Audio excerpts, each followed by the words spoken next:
حرکت اول بچه چرخش ساده به دور دست جابجا میشه بالا و این سمت. سلام دوستان، خسته نباشین. اومدیم با چند تا حرکت آموزشی. امروز قراره کلیپ آموزشی بگیریم. آموزشی بو یا چوب نینجا. بریم بچه حرکات داشته باشیم. حتما حمایت کنیم. 5 تا حرکت خیلی ساده که با ترکیبشون میشه با معروفی حرکت خیلی خفن است. بریم برای حرکت اول. حرکت اول بچه چرخش ساده به دور انگشتمونه. خیلی ساده چرخش و حالا از زاویه نزدیکتر بچه نگاه کنیم. 1 چرخش 2 دست به حالت اول گرفته میشه. سعی کنیم وسط چوب بچه بگیریم. خب حالا حرکت دوم بچه همین حرکتی که انجام دادیم 1 این قسمت چوب قرار میگیره. از زیر چوب رو شروع میکنیم پرتاب کردن به سمت بالا. 2 تا چرخش و با دست دیگه وسط چوب رو میگیریم. خب بچه همین حرکت رو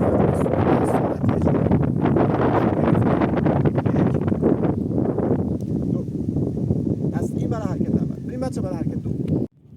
بچه دقت کنیم برای حرکت بعد. ما حرکت اول گفتیم بچه خیلی ساده پرتاب می‌کردیم و می‌گیریم. حالا حرکت دوم بچه همین چوب با دستی که گرفتیم همین چوب حرکت می‌کنه پشت سرمون و جلو یه چرخش. حالا بچه من یه بار دیگه الان انجام میدم. گوش بدید بچه.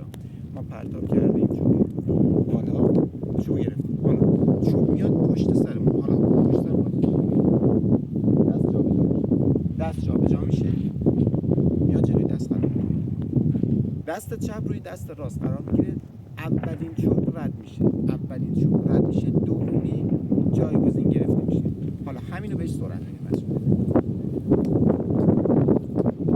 پس این میشه حرکت اول. در واقع حرکت سوم که میشه. یه بار دیگه بچه دقت کنین. 1 2 این 2 تا حرکت است. بچه بریم برای حرکت بعدی. بچه من تا اینجا 1 2 و 3 اینو گفتیم بچه. خب حالا بعد از این بچه چوب داخل دست راستمون باز نگه می‌داریم.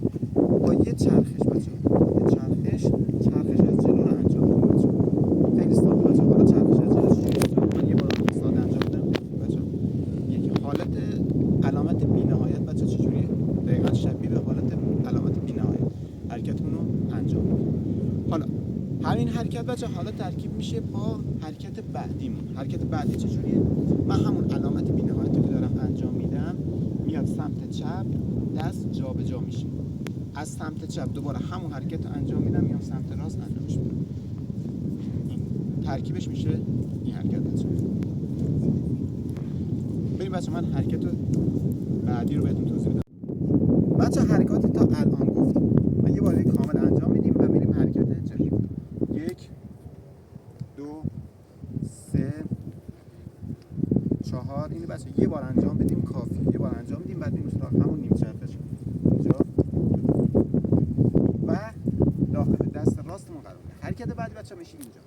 بعد از اینکه داخل دست راستمون قرار گرفت یه چرخش از همین زاویه. یه چرخش کامل برمیگرده تو دست. یه بار دیگه پس یه چرخش کامل و برمیگرده تو دست. من یه بار از فاصله نزدیک‌تر بچه انجام بدم. اینجا 1 چرخش و داخل دستمون قرار میگیره. بریم بچه برای حرکت بعدی. خب بچه بریم برای حرکت بعدی. جابجایی دست به 2 تا. من یه بار کامل همه رو پشت سر هم انجام میدم.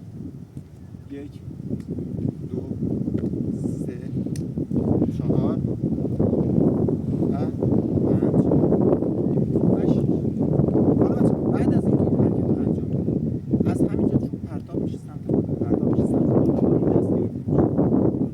زیر دست. خب بچه دقت کنیم بچه. بعد از اینکه چوب رو پرتاب کردیم سمت بالا و این سمت گرفتیم با چرخش بدن چرخش دور گردن رو انجام میدیم. یعنی چوب میاد روی گردنمون، چوب روی گردن قرار میگیره با این دست گرفته میشه.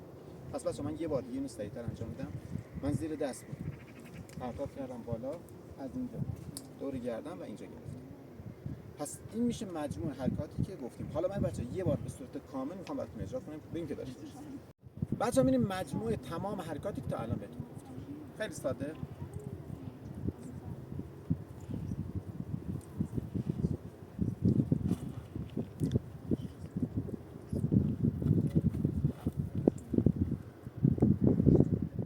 حرکات آموزشی امروز تموم شد بچه‌ها. به شرطی ما حرکات آموزشی می‌ذاریم که حمایت از ما زیاد بشه. اگر حمایت بشه قطعاً کلیپ‌های آموزشی دیگه می‌ذاریم. و این پست هم ذخیره می‌کنم تو قسمت آموزشی‌ها، پلیلیست آموزشی حتما بریم ببینید.